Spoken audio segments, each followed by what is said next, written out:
জনাব সেলিম মিয়া অত্যন্ত সুচতুরভাবে বিভিন্ন জায়গায় ধর্ণা ধরে বিভিন্ন তদবিরের মাধ্যমে উনি আবার কালো টাকার বিনিময়ে উনি আবার মানে সভাপতি প্রার্থী হওয়ার জন্য পায়তারা চালাচ্ছে এবং কর্মকাণ্ড চালাচ্ছে।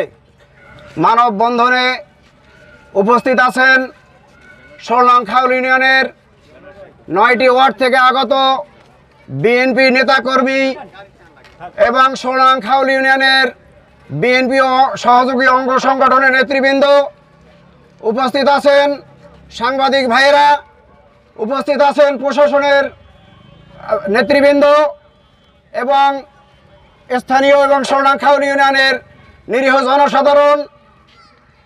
আমার আসলে লজ্জা লাগছে, দুঃখ লাগছে, কষ্ট লাগছে যে আজকের আমাদের রাজপথে এসে আমাদের দলের পক্ষ থেকে আজকের এই ধরনের একটা প্রোগ্রাম আমাদের করতে হচ্ছে। একজন ব্যক্তি সোনাখাউল ইউনিয়নে যিনি বিএনপির বিগত দিনের নেতা ছিলেন, আপনারা সবাই অবগত আছেন এবং আপনারা সবাই জানেন বিগত 16 বছর পতিত শেখ হাসিনার দোসর, শেখ হাসিনার স্বৈরাচারী সরকারের দোসর, যিনি প্রতিটা নির্বাচনে আওয়ামী লীগের পক্ষে নৌকার পক্ষে কাজ করেছেন, যেগুলো এই ইউনিয়নের মানুষ অত্যন্ত সচেতন, আপনারা সবাই অবগত আছেন। যেই কর্মকাণ্ড উনি করেছেন বিগত 16 বছরে ইউনিয়ন পরিষদ, উপজেলা পরিষদ, জাতীয় নির্বাচন, জাতীয় উপনির্বাচনে সর্বক্ষেত্রে উনি নৌকার পক্ষে কাজ করেছেন। যে ছবিগুলো আপনারা আজকের এই মানববন্ধনের ব্যানারে দেখতে পাচ্ছেন, ইতিপূর্বে বিভিন্ন মিডিয়ায় আপনারা এগুলো দেখেছেন। এইগুলো বলতে আমাদের লজ্জা হচ্ছে। তারা এখন বিএনপির আজকের 5 তারিখের পরে তারা বিএনপিতে আসার জন্য উঠে পড়ে লেগেছে এবং অক্লান্ত পরিশ্রম করে যাচ্ছে এই বিএনপিতে ঢোকার জন্য। কিন্তু বিগত 16 বছরে তাদের কর্মকাণ্ড, জেলা নেতৃবৃন্দ, থানা নেতৃবৃন্দ, ইউনিয়নের মানুষ সবাই জানে যে তার কি কর্মকাণ্ড ছিল। বিএনপির বিপক্ষে অবস্থান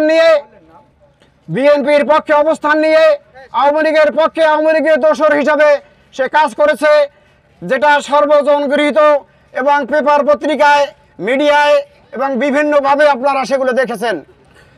এই কারণে আজকের এই মানববন্ধন আমরা করছি। এই কারণে সামনে সোনাখাউল ইউনিয়ন বিএনপির কাউন্সিল, যে কাউন্সিলে উনি অত্যন্ত সুচতুরভাবে জনাব সেলিম মিয়া অত্যন্ত সুচতুরভাবে বিভিন্ন জায়গায় ধর্ণা ধরে বিভিন্ন তদবিরের মাধ্যমে উনি আবার কালো টাকার বিনিময়ে উনি আবার মানে সভাপতি প্রার্থী হওয়ার জন্য পায়তারা চালাচ্ছে এবং কর্মকাণ্ড চালাচ্ছে।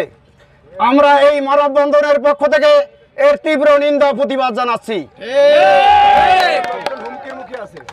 সোনাখাউল ইউনিয়নের মানুষ 5 তারিখের পরে চাঁদাবাজি, সন্ত্রাসী, তার কর্মকাণ্ড এগুলো মানুষ দেখেছে, মানুষ অতিষ্ঠ। আমরা আজকের এই মানববন্ধনের মাধ্যমে জেলা নেতৃবৃন্দ, থানা নেতৃবৃন্দ এবং কেন্দ্রীয় নেতৃবৃন্দর কাছে এখন আবেদন জানাবো, এই বিতর্কিত ব্যক্তি আওয়ামী লীগের দোসর, পতিত স্বৈরাচার শেখ হাসিনার দোসর, তাকে সে যেন এই বিএনপির ভিতরে প্রবেশ করতে না পারে, সে যেন আগামী কাউন্সিলে অংশগ্রহণ করতে না পারে, কোনো ভোট দিতে না পারে, সেই আহ্বান জানাচ্ছি এবং নেতৃবৃন্দের কাছে আমরা সেই অনুরোধ জানাচ্ছি। আজকের এই মানববন্ধনে যারা অংশগ্রহণ করেছেন বিভিন্ন এলাকা থেকে, আপনারা কষ্ট করে আমাদের এই মানববন্ধনে এসেছেন, আপনাদেরকে অসংখ্য ধন্যবাদ জানাচ্ছি এবং সোনাখাউল ইউনিয়ন বিএনপির পক্ষ থেকে আপনাদের কাছে কৃতজ্ঞতা প্রকাশ করছি। আগামী যে কাউন্সিল নির্বাচন হবে, আপনারা সৎ এবং যোগ্য, দলের নিবেদিত, 16 বছর যারা আওয়ামী লীগের সাথে আঘাত করেনি তাদেরকে আপনারা ভোট দিয়ে জয়যুক্ত করবেন, এটাই আশা করি।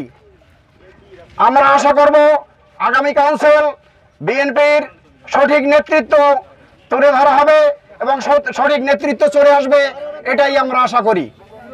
আগামী জেলা বিএনপির নেতৃবৃন্দ, থানা বিএনপির নেতৃবৃন্দর কাছে আবার আকুল আবেদন জানাবো, এই আওয়ামী লীগের পতিত স্বৈরাচারী সরকারের দোসর যারা, তারা যেন এই আগামী কাউন্সিলে অংশগ্রহণ করতে না পারে এবং তারা যেন ভোটাধিকার প্রয়োগ করতে না পারে সেই আহ্বান এবং সেই অনুরোধ জানিয়ে, এবং যে ওয়ার্ড কমিটিগুলা বিচ্ছিন্নভাবে দাখিল করা হয়েছে আওয়ামী লীগের দোসরদের দিয়া, এবং যারা বিগত দিনে আওয়ামী লীগ করেছে তাদেরকে দিয়ে ওয়ার্ড কমিটিগুলো গঠন করা হয়েছে, সেই ওয়ার্ড কমিটি বাতিল করে পুনরায় তদন্তপূর্বক সঠিক নিবেদিত বিএনপির কর্মীদেরকে দিয়ে ওয়ার্ড কমিটি সাজিয়ে আগামী কাউন্সিলের ডেট ঘোষণা করা হবে, এই আশাবাদ ব্যক্ত করে সবাইকে ধন্যবাদ জানিয়ে আজকের এই মানববন্ধন কর্মসূচির সমাপ্তি ঘোষণা করছি।